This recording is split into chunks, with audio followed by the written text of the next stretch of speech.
I'm going to talk about the Apple Studio Display XDR in a way that helps you decide if it's the right screen for your workflow, not just another piece of tech hype. You've probably seen the glossy ads and the headline numbers, but what really matters is how it feels day to day, whether it justifies its price, and what compromises you might be signing up for. Link is in the description if you want to check the product details on Amazon.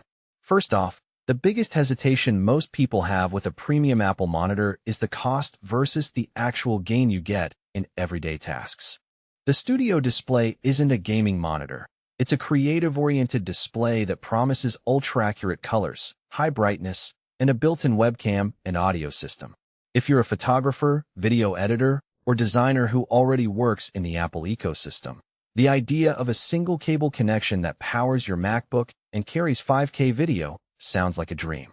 On the other hand, if you're a casual user who just needs a decent monitor for spreadsheets and streaming, the price tag starts to feel like a luxury you could skip.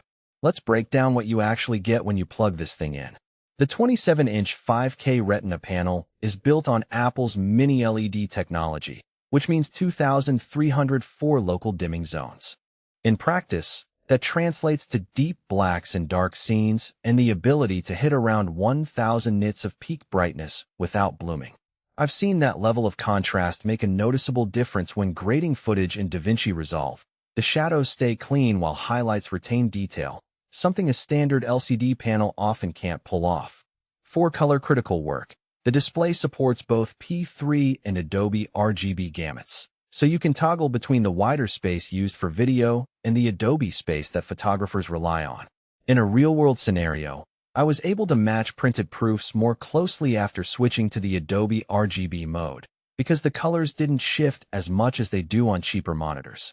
The 120 Hz refresh rate with adaptive sync is another point that often gets glossed over. For most photo editing, 60 Hz is fine, but the higher refresh rate makes scrolling through large timelines in Premiere Pro feel smoother, and it reduces eye strain during long editing sessions.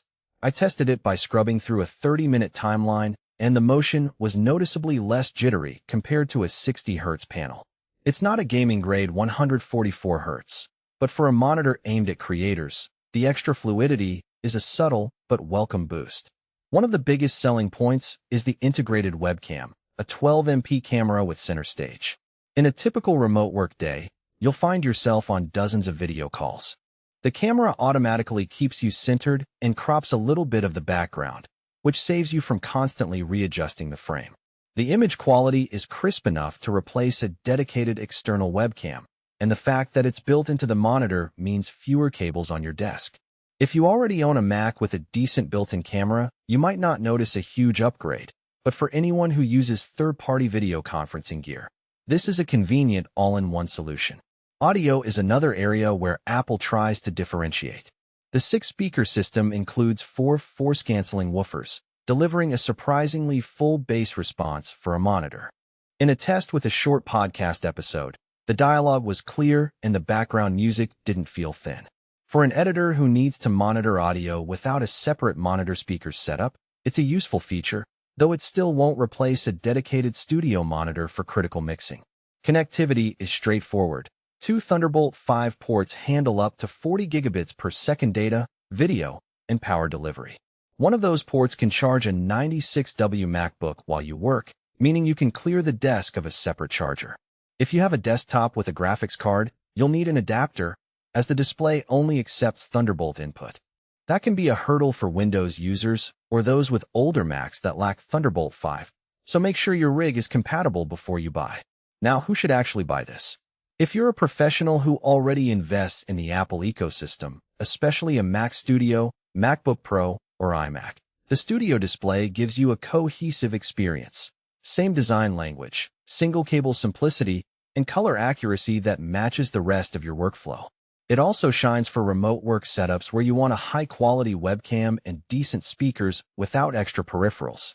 Small studios that need a reliable reference monitor for video or photo work will find value here, especially when the budget can accommodate the $1,599 price point. Who should walk away?